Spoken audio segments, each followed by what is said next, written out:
sienta desamparado. Eso es lo que quiere el enemigo. Eso es lo que quiere el enemigo, que yo me angustie, que yo me sienta desamparado. ¿Y por qué nadie está conmigo? ¿Y por qué nadie me ayuda? ¿Y dónde está Dios?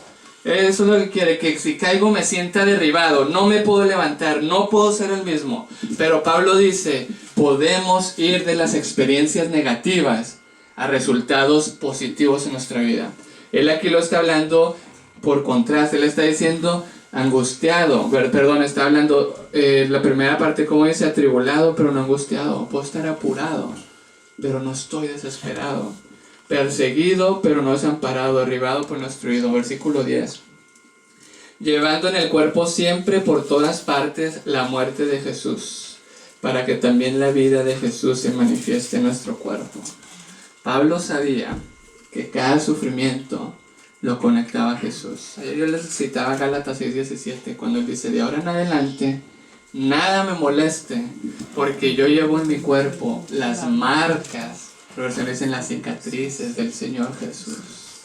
Pablo, aunque era angustiado, aunque Pablo estaba derribado, aunque tenía cualquier situación negativa que aquí dice, él dice, yo permito que el poder de Dios se manifieste y por eso no venían estos resultados negativos. Llevo en mi cuerpo la muerte de Cristo Jesús. Así que vamos a continuar. ¿Qué más habló Pablo del sufrimiento? ¿Okay? Antes de eso quiero compartirles algo de José, solo un versículo, Génesis 50:20. En Génesis 50:20, ¿saben quién es José? José el sufrimiento lo elevaba más, el sufrimiento glorificaba más a Dios. Y José es otra experiencia de que el sufrimiento lo vendieron como esclavo, lo echaron al pozo, y luego estuvo en la cárcel, todo lo que experimentó José. Pero ¿qué tenía José en su mente? La Biblia dice, como el hombre piensa, así es el hombre. Y por eso cuando Pablo experimentaba algo negativo, sus pensamientos decían, es para la gloria de Dios, el poder de Dios se va a manifestar. Yo me conecto con Cristo Jesús y los resultados eran diferentes para la gloria de Dios. José sabía lo mismo. Exactamente, ¿qué dice alguien que lea Génesis 50:20? Cuando José se enfrenta con sus hermanos y hablan de todos sus sufrimientos, José revela cuál era la verdad que él tenía en su mente, que lo pudo mantener firme durante todo este tiempo, aún en el sufrimiento. ¿Qué dice Génesis 50:20? Que lo lea fuertemente. Vosotros, adelante. Dice, vosotros pensaste mal contra mí, mas Dios lo encaminó a bien para hacer lo que vosotros ponen, para mantener en vida a muchos pueblos. Si vosotros pensaste mal para bien, ¿pero qué? Pero sí, pensaste mal contra mí, pero Dios lo encaminó ¿qué? A bien. Pero Dios lo encaminó a bien. Pues una inspiración dice que José sabía que en cada dificultad negativa Dios iba a obrar ¿para qué? Para bien. ¿Okay? Hermanos, lo que uno piensa es lo que uno es. ¿Qué dice Proverbios 23:7? Como el hombre piensa en su corazón, así es el hombre. ¿Okay? Pablo tenía la verdad acerca del sufrimiento. Satanás no. Satanás quiere que usted cuando vea una experiencia negativa, me miraron feo, me deprimo, ya no regreso. Estoy en un problema, me angustio, me desespero, pierdo el control. Estoy caído en la vida por cualquier razón. No me puedo levantar, dice, aunque yo caigo, yo no estoy derribado. Yo estoy derribado, yo me puedo levantar, yo puedo seguir avanzando. Porque el enemigo quiere que nosotros tengamos la mentira de lo que es el sufrimiento. Y por eso apenas llegó el sufrimiento, ya estoy derribado. Pero si pensáramos como José, que el Señor todo lo puede obrar ¿para qué? El Señor todo lo puede obrar para bien. Vamos a 2 Corintios, sigamos con Pablo, 2 Corintios capítulo 6. 2 Corintios capítulo 6 y vamos a leer del versículo 1 en adelante. Así pues nosotros, como colaboradores suyos, os exhortamos también a que no recibáis en vano la gracia de Dios. Porque dice, en tiempo aceptable te he oído, y en día de salvación te he socorrido. Versículo 3. No damos a nadie ninguna ocasión de tropiezo para que nuestro ministerio no sea vituperado. Y mire, del 4 en adelante comienza a hablar de cosas positivas, dice él. Antes bien nos recomendamos en todo como ministros de Dios, dice él, en mucha paciencia, en tribulaciones, en necesidades, en angustias, perdón, habla de eventos negativos, ¿verdad? En mucha paciencia, en tribulaciones, en necesidades, en angustias, en azotes, en ciencia, en longanimidad, en bondad, en el Espíritu Santo, en amor sincero, en la palabra de verdad, en poder de Dios, con armas de justicia a diestra y siniestra. Lo primero que Pablo está escribiendo en estos versículos es que tanto en lo negativo como en las cosas positivas uno puede ser lo mismo, porque su mente puede estar centrada en la verdad. No importa si experimento cosas buenas en mi vida, tengo experiencias buenas, y si experimento situaciones negativas puedo tener resultados positivos en mi vida. Y miren lo que dice el versículo 8 en adelante: por honra, pero ¿qué dice? Y por deshonra, como por mala fama, pero ¿qué? Pero por buena fama. Esa mala fama que el enemigo hace a nuestros lados, Dios lo transforma para bien, para buena fama. Como engañadores, pero ¿qué?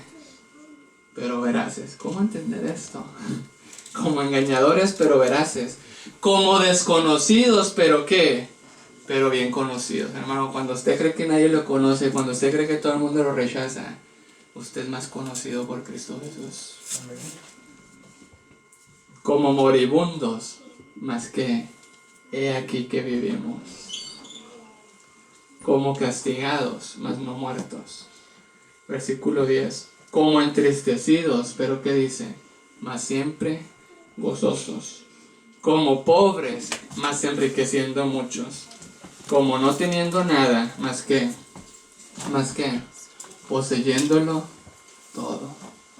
Hermanos, por segunda vez vemos cómo Pablo usa características negativas y dice, pero el resultado es que lo contrario. Mala fama, eso es buena fama. ¿Cómo entender esto en el sufrimiento cuando sufrimos por nuestro Señor? Mala fama es buena fama. Moribundo, eso es vida. Nadie me conoce, soy más conocido. Como no tengo nada, pero lo poseo todo. ¿Cuál era la verdad que Pablo tenía en su mente que nosotros tenemos que tener y no perder? ¿Cuál era esa verdad? ¿Cuál era esta verdad? Como triste, pero ahí está mi gozo. ¿Qué dijo Jesús en San Juan 16:20? El mundo se alegrará, ¿verdad? Se gozará, pero vuestra tristeza se convertirá en ¿qué? En gozo. Les dijo, ustedes se van a lamentar, van a estar tristes, pero su tristeza se convertirá en gozo. ¿Cuál es la verdad que nosotros tenemos del sufrimiento? ¿Qué creemos en el sufrimiento? Que cuando lo recordamos o cuando llega a nuestra vida, terminamos derribados, terminamos desamparados, terminamos angustiados, terminamos creyendo que no tenemos nada, terminamos tristes. Pablo dice, podemos estar en una situación negativa en nuestra vida, pero eso puede ser una bendición. Nadie me conoce, soy conocido por Dios. Estoy triste. La tristeza en el Señor, hermanos, la tristeza en el Señor es el gozo más grande que puede haber. ¿Entiende usted esto? Es locura. Yo le leí primero la historia de Pablo. Pablo tiene el derecho de hablar de esto, porque Pablo lo vivió en una experiencia real. Porque Pablo dice, yo llevo en mi cuerpo las marcas de Cristo Jesús. Pablo dice, me rechazan, estoy triste por cómo me tratan. Yo llevo en mi cuerpo las marcas de Jesús. Y Jesús le convierte esa tristeza en ¿qué? En gozo. Pablo habla en muchos otros lugares de esto. Vamos a otro lugar. Vamos dando algo lo más importante. Vamos a 2 Corintios. Estamos ahí, vamos al capítulo 1.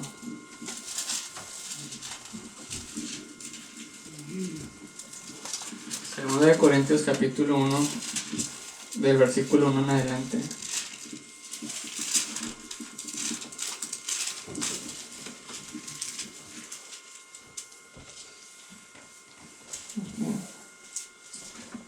Leámoslo desde el 3, perdón. Segunda de Corintios 1, el 3 en adelante. Bendito sea el Dios y Padre de nuestro Señor Jesucristo, Padre de misericordia y Dios de toda, ¿qué dice? Consolación, el cual nos consuela. ¿En cuántas tribulaciones nos consuela? ¿En cuántas? ¿En cuántas? en todas nuestras tribulaciones, el cual nos consuela en todas nuestras tribulaciones, para que, ¿qué? Para que podamos también nosotros consolar a los que están en cualquier tribulación, por medio de la consolación con que nosotros somos consolados por Dios. Número 1, Dios nos consuela en todas nuestras tribulaciones, para que de la misma manera yo sea un instrumento en las manos de Él, de consolación.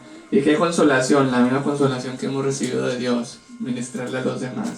Versículo 5, ayer les mencioné un poquito este versículo. Aquí hay una regla, porque de la manera en que abundan en nosotros las aflicciones de Cristo, así abunda también por Él mismo Cristo nuestra consolación. ¿Dónde está Jesús más cerca de usted? ¿Dónde? ¿Cuando no hay sufrimiento o cuando está en sufrimiento? ¿Dónde está Jesús más cerca de usted? ¿Dónde? ¿Recuerda la historia de los 3 hebreos? Los 3 hebreos, ¿qué dijeron? ¿Sabe, oh rey, que aunque usted nos eche al horno, nosotros no nos vamos a arrodillar? Y los echaron al horno de fuego. Y lo calentaron el horno de fuego 7 veces más que las personas, que los soldados que echaron a estos 3 hebreos al horno de fuego. ¿Qué pasó con ellos? Se quemaron. Y estos jóvenes solamente se quemó las cuerdas que los ataban en el horno de fuego. ¿Y quién apareció en el horno de fuego? La presencia de Cristo Jesús, el Hijo de Dios, en el horno del fuego, en el horno de la aflicción.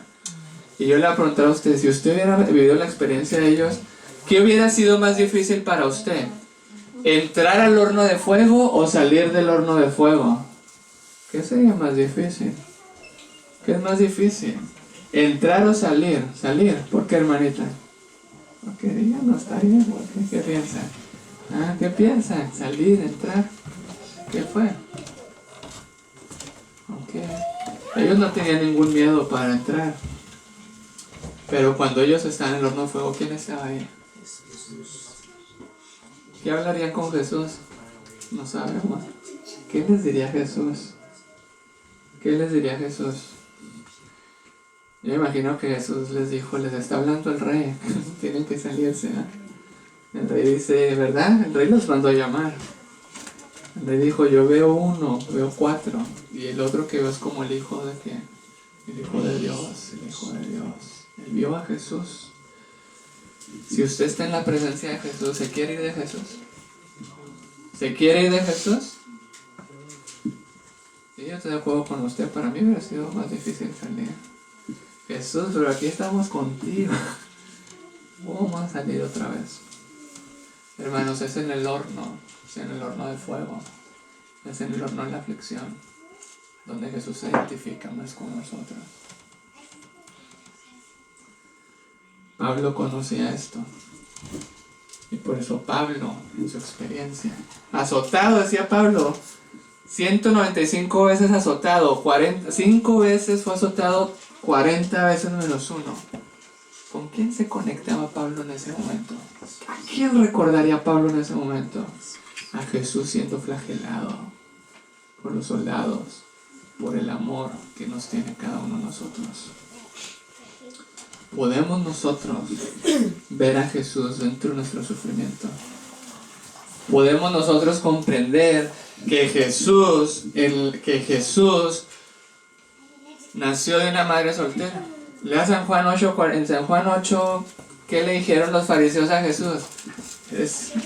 Nosotros no somos hijos de fornicación, nosotros no somos hijos de prostitución. ¿Qué le decían a Jesús? ¿Qué le decían a Jesús? Jesús no tuvo un padre terrenal. Jesús fue un refugiado. Jesús a los 2 años tuvo que andar huyendo a Egipto. Y en su ministerio, cuando lo querían matar, sobre todo en el último año, ¿qué pasó? Tenía que andar de un lugar en otro predicando el evangelio. Jesús luchó en el huerto del Getsemaní por rendir su voluntad a su Padre. Sudó grandes gotas de sangre. Jesús estaba sobreabrumado. Dijo, mi alma está, ¿qué? Cargada de tristeza hasta el punto de la muerte, sudando grandes gotas de sangre. ¿Y por quién hizo eso Jesús? Por mí. Su historia es mi historia. Luego Jesús es dejado solo y abandonado. ¿Sí? ¿Cuántas veces Jesús le rogó a los discípulos quédese conmigo? ¿Le ha rogado a usted a alguien que se quede con usted? Que no se vaya, que no lo abandone, que no lo rechace. Jesús dice a los discípulos, quedaos aquí, velad y orad. Y va y en el momento en que más angustia tuvo en su vida, en el momento en que está tomando la decisión si avanzar o no avanzar, y que le dice a su padre, Padre, si es posible que pasen esta copa sin que yo la beba. En ese momento Jesús necesitaba el apoyo de sus discípulos, de su grupo íntimo, Pedro, Santiago y Juan. ¿Y cómo estaban ellos? Dormidos. Fue dejado solo y abandonado cuando más los necesitaba. Y luego ora la primera vez y dice, Pedro, ni una hora. Pedro, eres mi mejor amigo. Pedro, tú me acabas de prometer tantas cosas. Ni una hora has podido hablar conmigo. Luego fue traicionado. Fue traicionado por un cercano a él.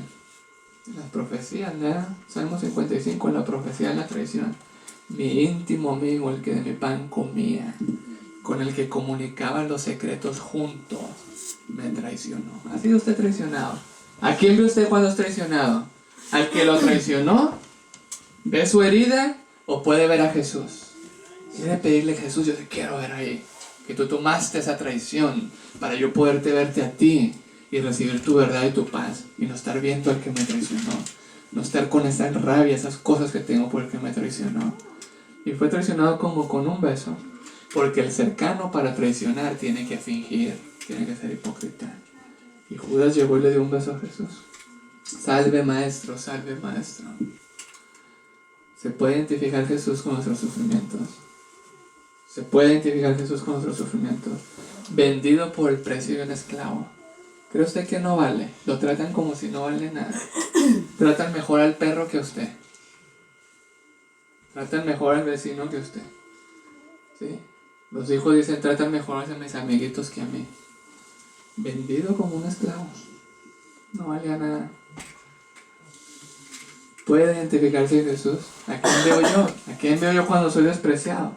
¿A quién veo yo cuando soy rechazado? ¿A quién veo yo cuando las acciones y las palabras de los demás creo que me quitan mi valor? Veo a Jesús en la cruz cargando esto por mí, que me dice que me ama, que yo valgo, que valgo su sangre. ¿Con quién me estoy conectando? Luego Jesús, ¿qué más vivió? Abofeteado, escupido, puñetazos, abuso físico. Abuso físico. Se burlaban de él, le pusieron una venda. Profetízanos quién es el que te está golpeando. Lo injuriaban, abuso verbal y emocional. Le quitaron sus vestiduras y fue crucificado desnudo en la cruz. Hermanos, quitarle a alguien sus vestiduras, desnudarlo y exponerlo a la mirada de miles de personas porque era la Pascua. Eso es un abuso sexual, así se considera hoy en día. Hoy en día desnudar a una persona sin su consentimiento, ¿ok? Para que sea expuesto ante las miradas de todos, siendo deshonrado, avergonzado y humillado, eso es un abuso. Es un abuso sexual. Jesús, ¿puedo ver a Jesús en mi herida? Puedo entender el gran amor de Jesús, que como les decía ayer, lo iban a matar, pero Jesús dice, no ha llegado la hora, no ha llegado la hora. Y la hora dice, es que era necesario que se cumpliera todo lo que estaba escrito. Y póngase a investigar, y todo lo que estaba escrito es que todavía no era abusado físicamente. Todavía no se cumplía que no lo desnudaban. Todavía no se cumplía que no lo escupían. Todavía no se cumplía cuando Jesús decía, Dios mío, ¿por qué me has desamparado? Como dice el Salmo 22, del 1 al 5. Cada profecía se tenía que cumplir detalle a detalle y punto por punto. Y está descrita detalle a detalle, punto por punto, porque Cristo Jesús fue tratado como nosotros merecemos, para que podamos ser tratados como Él quiere, para que podamos ser tratados como Él merece. Y Jesús recibe todo tipo de abuso. ¿Quiénes lo abusaron? ¿Saben de dónde viene todo tipo de abuso? Todo tipo de abuso viene de las personas que son figura de autoridad y poder sobre nosotros. El que tiene autoridad y poder sobre mí, ese es el que abusa. Jesús, Pilato, que lo debería proteger, Herodes, que lo debería proteger, los soldados romanos, los sacerdotes líderes que lo deberían de proteger, son los que ocasionaron este abuso. Y así es el abuso. El abuso hoy en día viene del padre, viene de la madre, viene del cercano, viene del que tiene poder y autoridad sobre uno. Jesús puede identificarse con cada uno de nosotros. Y Jesús está colgando en la cruz. Y el Salmo 69, 21 dice, y me dieron y él por comida. mirra por comida. Las versiones más actuales dicen alcohol. Ahí que Jesús está colgando todo su dolor físico, y ustedes saben que ellos los crucificaban de una manera en que ellos cada vez que tenían que respirar, tenían que elevarse sobre sus heridas y apoyarse en sus manos y en sus pies para dar una respiración. Y Jesús en todo ese dolor físico, todo el rechazo, los discípulos, la traición de Pedro, todo lo que había vivido, llegan y le quieren dar alcohol. Porque la costumbre era darles una bebida estupefaciente para sensibilizar su dolor, para que se protegieran. ¿Y cuál fue la respuesta de Jesús? No, yo tengo que vencer, como cada uno de nosotros tenemos que vencer. Se tenía que identificar conmigo. Toda adicción hoy en día es una falsa forma de placer. Toda adicción hoy en día es lo que la gente hace para proteger su dolor, para darse placer. Es una falsa vía de escape. Y Jesús dijo no. Y luego Jesús dice, Dios mío, ¿por qué? ¿Por qué me has desamparado? Jesús pagó la muerte y la separación eterna que nosotros teníamos que pagar para que hoy seamos uno con Él. Podemos ser los unos con nosotros por la eternidad. ¿A quién vemos a Jesús? Pablo veía a Jesús. José veía a Jesús. Los salmistas veían a Jesús. Así que él dice, entre más sufrimiento tengo, es una regla proporcional. A mayor sufrimiento, mayor la presencia de Jesús en mi vida. ¿Entendemos esto? Esto es lo que Pablo entendía. Eso es lo que Pablo entendía y lo que dice la palabra de Dios. Versículo 5, porque la manera en que abundan en nosotros las aflicciones de Cristo, así abunda también el mismo Cristo en nuestra consolación. Pero si somos atribulados, ¿es para qué? Para vuestra consolación y salvación. O si somos consolados, es para vuestra consolación y salvación, la cual se opera en el sufrir las mismas aflicciones que nosotros también padecemos. Así que vemos que Pablo dice, yo puedo estar derribado por un angustiado, y hablaba todas esas cosas. Y ahora Pablo nos dice algo más. Decía, yo llevo en mi cuerpo, ¿qué? Llevando siempre en mi cuerpo la muerte de Cristo Jesús. En mi cuerpo llevo las cicatrices, las heridas de Jesús. Y ahora aquí él dice, entre más sufro, más la presencia de Cristo Jesús está en mi vida. Otro significado que Pablo le da al sufrimiento, vamos 2 capítulos más adelante, 3, 2 Corintios 4, del 16 en adelante. 2 Corintios 4, del 16 en adelante. Por tanto, no desmayamos. Antes, aunque nuestro hombre exterior se va desgastando, el interior no obstante se renueva ¿qué? De día en día. Hermanos, no importa el sufrimiento que tengamos y que sí desgasta el hombre exterior, pero el Señor puede hacer que en ese sufrimiento el hombre interior, el carácter crezca, que seamos renovados día tras día. Versículo 17, porque esta leve tribulación momentánea produce en nosotros un cada vez más excelente y eterno peso de gloria. La transformación que el sufrimiento puede obrar en nuestras vidas para la gloria de Dios. Y aquí da otra clave, no mirando nosotros las cosas que se ven, sino ¿cuáles? Las que no se ven. ¿Qué miramos nosotros? ¿Cuál es nuestra tendencia natural en el sufrimiento? Mirar al que me abusó, mirar al que me dañó, mirar mi sufrimiento, mirar mi herida. ¿Cómo son los niños cuando se pegan? ¿Verdad? Bien interesante, se pegan y mira, y llega una persona y mira mi coco, mira mi, ¿verdad? Y fue aquí fue, mira. Esa es nuestra tendencia humana. En la herida es mirar la herida, repetir el dolor, mirar quién lo hizo. Y Pablo dice, tenemos que mirar lo que no se ve. Hay que ir más allá de lo que no se ve, porque las cosas que no se ven son eternas. ¿Ok? Dice él, sino mirando las cosas que se ven, sino las que no se ven, porque las cosas que se ven son temporales, pero las que no se ven son eternas. ¿Dónde tenía Pablo su mirada? En el sufrimiento, en lo eterno, en lo celestial. Esta leve tribulación es momentánea, pero ya es la vida eterna, por toda la eternidad. No más llanto, no más dolor, no más muerte, no más tristeza. Enjugará, que dice en la Biblia, Dios cada lágrima de los ojos de ellos, y todo va a ser hecho nuevo. ¿Dónde tenemos puesta nuestra mirada? Queremos mirar lo eterno. ¿Dónde está Jesús hoy? Intercediendo por nosotros, diciendo: mi sangre, mis heridas sanan, mis heridas limpian, mis heridas purifican, mis heridas salvan. ¿Ok? Así que qué tan precioso mensaje que Pablo tenía en su mente de lo que era el sufrimiento. Yo llevo en mi cuerpo las cicatrices de Jesús. Cada día, dice, yo muero para que Cristo se manifieste en mí. Yo me fijo en que dice, no en lo temporal, sino en lo eterno. Vamos a un último lugar donde Pablo habla del sufrimiento. Romanos, capítulo 5. Romanos, capítulo 5.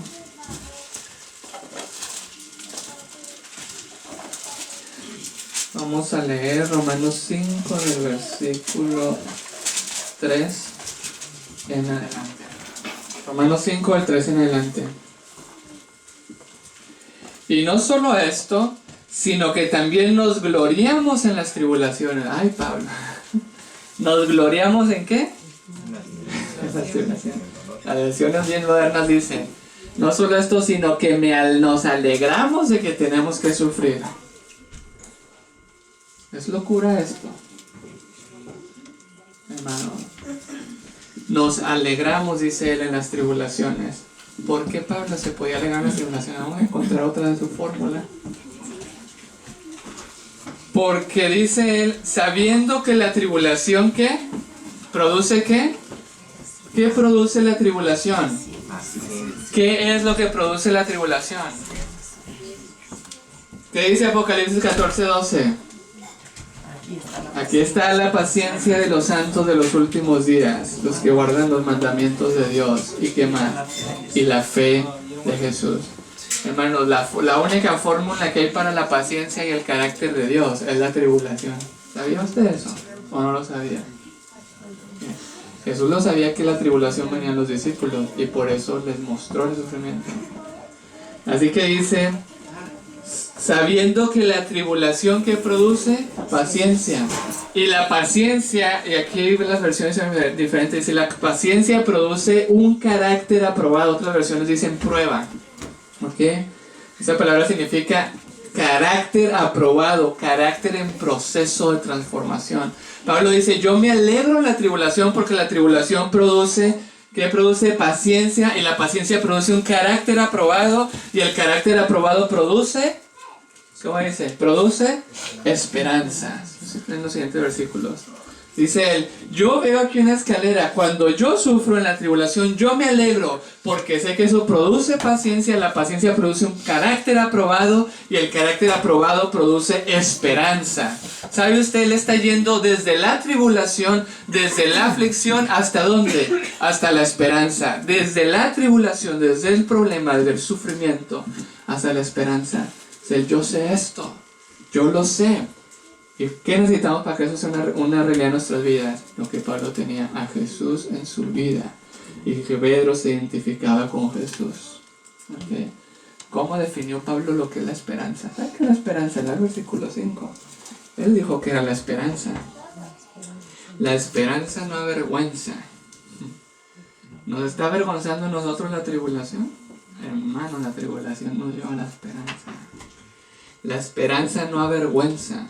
Porque el amor de Dios ha sido derramado en nuestros corazones por el Espíritu Santo que nos fue dado. Wow. La esperanza significa Dios es amor, Dios en nosotros a través de su Santo Espíritu. ¿Dónde está más Dios con nosotros? El amor de Dios derramado en nuestros corazones. ¿Por qué? Por el Espíritu que nos ha sido dado. Pablo está hablando, yo puedo ir de la tribulación a la paciencia, al carácter aprobado y a la esperanza. ¿Sabe cuál es la obra de Satanás? Un ciclo completamente opuesto. Que yo vaya a la tribulación, ¿a dónde? ¿A dónde? Al último paso que él tiene en la vida, la desesperanza.